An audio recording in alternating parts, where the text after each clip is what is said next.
Thanks very much, Anisha, and good morning to everyone. And it's wonderful to be here and wonderful to welcome you all to Parliament House. Can I also begin by acknowledging the traditional owners of the land we're standing on and pay my respects to elders past and present. I want to acknowledge some of the special guests that we've got here. Of course, Michelle Rowland, who is the federal member for Greenway, and we've already seen on the screen. Welcome, Michelle. Great to see you here. I know that there's a number of state MPs, including Jeff Lee, the member for Parramatta, who's sitting in the front here, Leslie Williams, the member for Port Macquarie. We've got Kevin Connolly, the member for Riverstone, Brian Doyle, the member for Campbelltown, and I think there's been a few other members who've ducked in and out, but it's always a busy time and there's a lot happening. I also want to, of course, acknowledge our co-founders, Sarika Sang and also Dr. Michelle Langford, who've done such a wonderful job of walking us through what this Australian Education Times is all about. I know we were going to have Christopher Pyne here today, and this is probably the first and last time that I'll ever get to stand in for Christopher Pyne, but I will enjoy it while I'm doing it. It is great to be here, to be at the launch of the Australian Education Times. The magazine describes itself as modern, innovative and a fresh approach, and I think, as we've seen already, that very much describes what the magazine is about. There is no doubt that there is both an enormous interest in and also a huge appetite for learning more about education. How do we make sure that our students get the best results possible? How do we support our teachers to be the very best that they can? How do we bridge the gap between those students who are doing well and students we know who are struggling? How do we make sure that our schools offer the very best curriculum that they can? These are just some of the issues that engage the minds of educators, parents and the broader community. And I think at the same time, the education system has become a lot more complex. There are much higher expectations about what it can provide for our community. There's a lot more debate. Every major newspaper has an education writer, and so it can be very difficult for parents, for the broader community, for MPs, educators to keep abreast of all of the various debates that are going on. And I think anything that helps bridge that gap is a really important addition to the market, and I know that's what the Australian Education Times is seeking to do, and I wish you all the very best success with doing that. I think it is really important. If we look in the last year, for example, at the enormous engagement and interest there has been about school funding through the Gonski Review and then the federal government's response to that in terms of funding for our schools, you get a very clear idea of how important education is for our community. I mean, who would have thought 2 years ago that David Gonski, who is a very well-known business person, but nonetheless not necessarily known in the broader community, but who would have thought that his name would become the buzzword for investing in education and particularly basing it on need and making sure that those students who are struggling get better support. And yet that is exactly what happened over the last 12 months or so, as we saw this huge community engagement around education funding and implementing the Gonski Review. And I don't think that is going away. I think that is something that is going to remain. The My School website, again, has been very much welcomed, particularly by parents, as a way to gain a better understanding and information about what is happening at their local school and what is happening in the education system more broadly. And so I think the Australian Education Times can help meet some of those needs, and that's a really important need. I know that parents are going to be a particular focus for the magazine. I think that will be welcomed by parents. Parents understand that making sure their child gets the best education possible is really important. They know that that is the foundation for future success for their child or children, but they still often struggle to know how best to help support their child at school, and this magazine can help do that.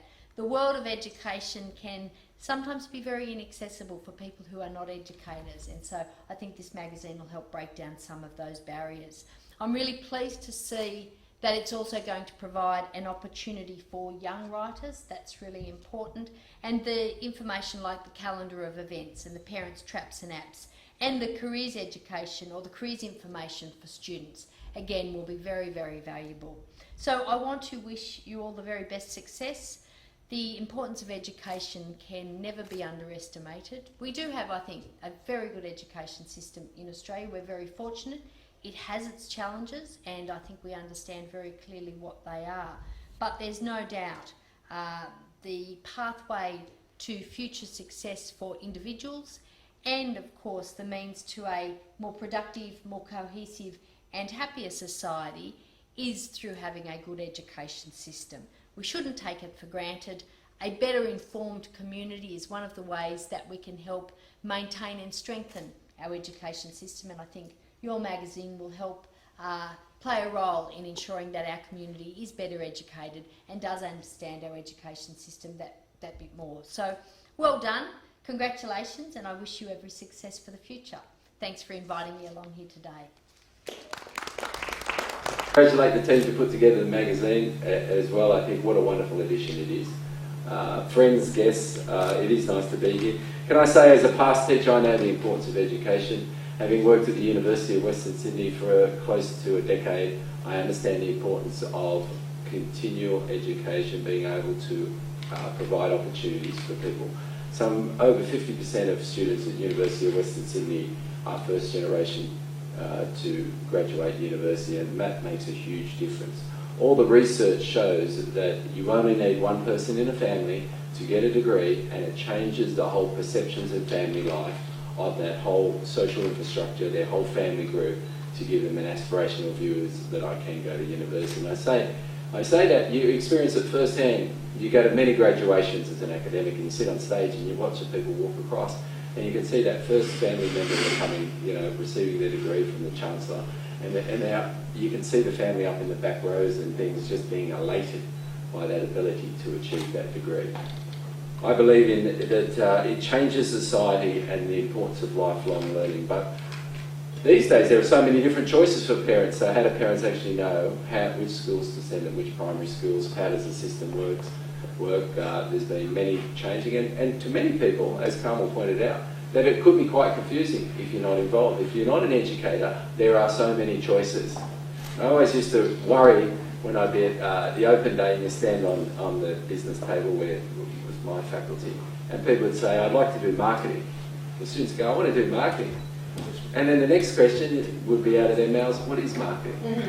And that's a real concern, because it doesn't matter which degree, but you're signing up for 3 years and probably a $36,000 HEX debt, based upon you want to do a subject that sounds glamorous, or are there appropriate reasons?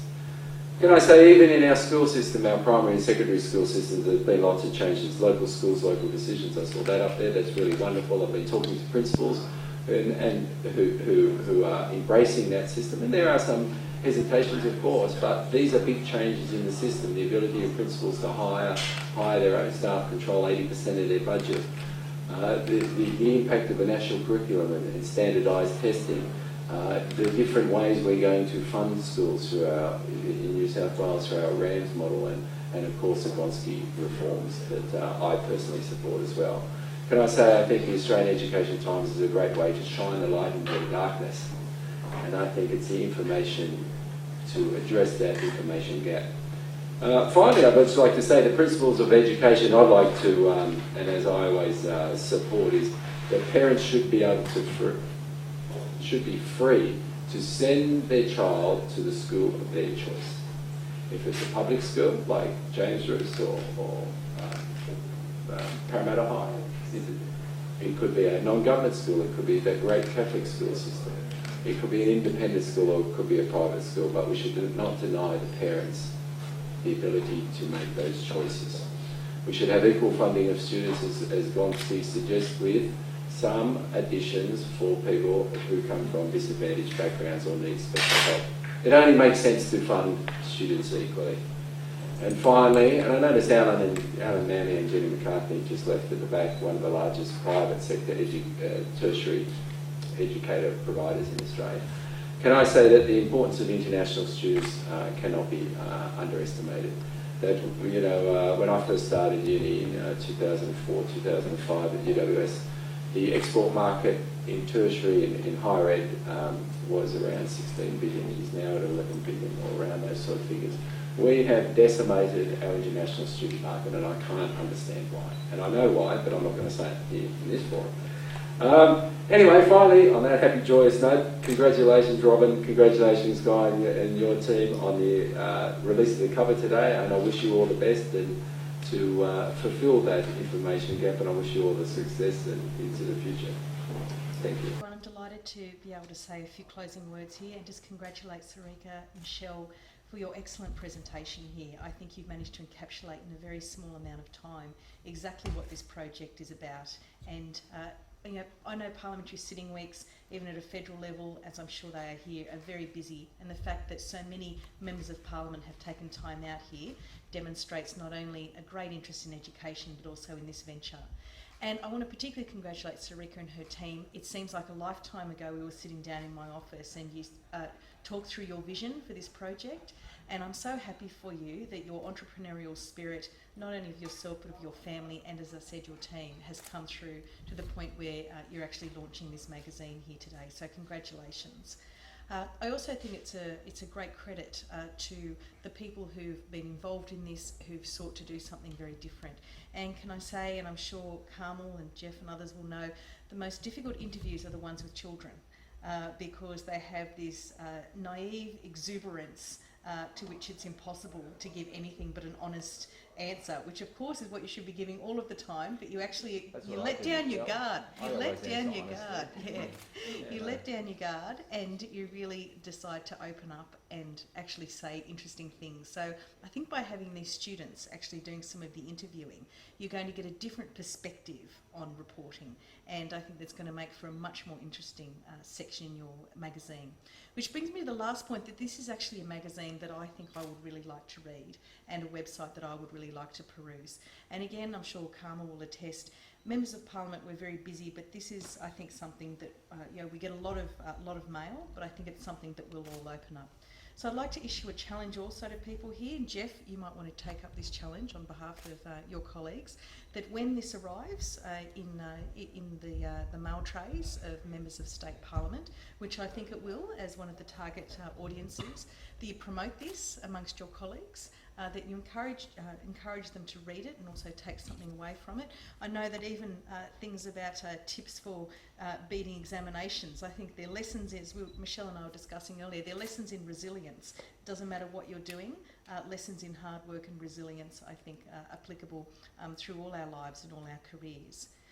So with those words, I would like to congratulate you for having a successful launch here today. I'm sure all of us wish you every best wish for the future.